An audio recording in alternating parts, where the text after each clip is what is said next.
This is Throwback Thursday, the Business Edition. I am going to bring out something that is business-like. If you can read this, it says 2007 Personal Banker of the Year, and it has my name on the bottom. The reason why I'm making this video and the reason why I have this is because I look at this in my office every day. And this morning when I looked at it, I walked into our office and I looked at it and I'm like, I thought to myself, why do I have this? Why do I keep this? I don't work at the bank anymore. The bank doesn't even exist anymore. It's gone. Why do I have this? So I did some self-reflecting, some soul-searching, and I thought about it. I realized I figured out why. All right? So it's a little bit of a story, kind of, but I was never a studious person in high school. Studious, is that a name? Is that a word? Studious? Yeah, it's got to be. I was never a studious person in high school. Studious, is that a name? Is that a word? Studious? Yeah, it's got to be. If not, it is now. I graduated high school probably because of the second home ec class that I took. And I began to work right out of high school. The reason why I'm bringing up that is because my whole life, my whole career in high school, I was told that if I don't get a degree in college, if I don't go to college, I will not make it in life. Now, I was never told that directly, but it would always be the comments that I would hear. A lot of common ones were, you know, Ben, if you really want to be successful, it's important to have some sort of degree in order to get a very good, high-paying position and a career. Or, but the one I heard the most was, do you want to be flipping burgers the rest of your life? And I'm not exaggerating. I would probably hear that four or five times, and that was probably in my senior year alone. And the irony of that is that a year after I graduated, I actually got a job at McDonald's. Yeah. Those voices in my head, those things that I heard all my life. You got to get a career. You're going to work 12 hours a day. You're going to be flipping burgers for the rest of your life. Like, those were really in my mind at that point because, man, I'm like, man, they're right. I met a mentor, and he told me, yeah, but there are other things you can do. Use this as your education. Use these jobs as your school. And so I did. And so those voices became motivators. So I worked hard when I worked at McDonald's sometimes. Then I quit McDonald's and I got a job in at a hotel. And that's where I met my lovely wife. But I met a lot of cool people. And I also learned how to talk to different people from around, not just the state or the U.S., but around the world, and how to interact with them. I learned customer service at Radio Shack, retail. And that was completely different because I had never sold anything in my life. I mean, really, I was never a sales-y person for that way.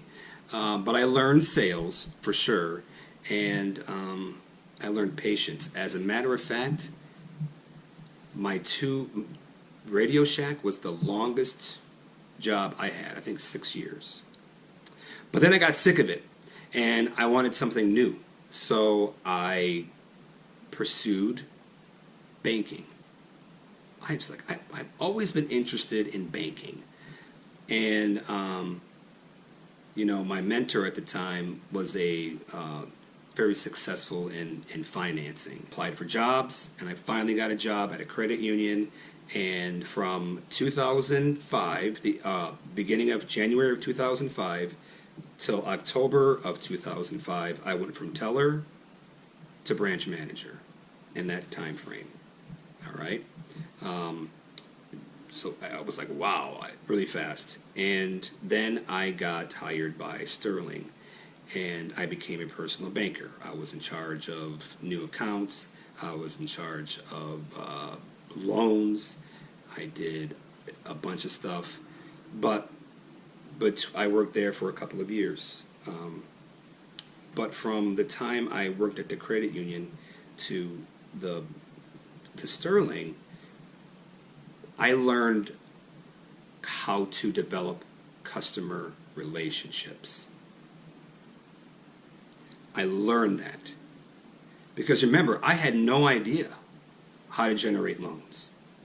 Had to think outside the box. Had to learn to talk to people, get to know people. And when you do that, if you really ask questions and you really find out the needs of people, not everybody, but you really connect with them, and you really start caring for them as humans. You don't see them as numbers. You don't see them as the next deal. You see them as human beings. And I think that contributed a lot to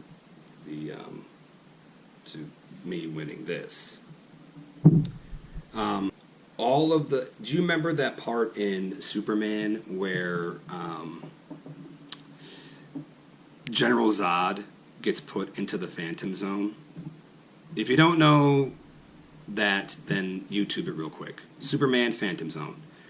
What it is if you don't know anything about it, on Krypton, where Superman's originally from, they would put bad people in the Phantom Zone, and it was a flat thing where they project them, and like you see them like, oh, let me out, let me out. Well, when I first got this, I was like staring at it. All those thoughts were put into here. This is my Phantom Zone. They were here. Now they're here. So my challenge to you is, or my question to you rather, what do you do with your voices that tell you that you're doing something wrong? Or if you don't do something, you won't succeed? Do you have your own Phantom Zone? Do you keep them up here? For me, this is my Phantom Zone. Now, this has another meaning for me too that I realized, but I'm going to do a different video on that. But where's your Phantom Zone? What do you do with those feelings? I really want to know, genuinely. So if you don't want to comment on the video, tell me next week, Wednesday at Growler USA, 5:30 to 7:30. All right, Impactful Men Social Hour. I want to know. I want to know what you do with those thoughts. And if you keep them, are they positive for you? Are you using them for positive, or are you using them for holding you back? So, all right, that's all I got to say. Thank you for watching. You guys are awesome. Remember, only you can control how you feel. You really have control. Nobody else can control how you feel. So, today, I want you to feel successful. Success! Get it. Do it now. Get it now. All right? Deuces. See you later.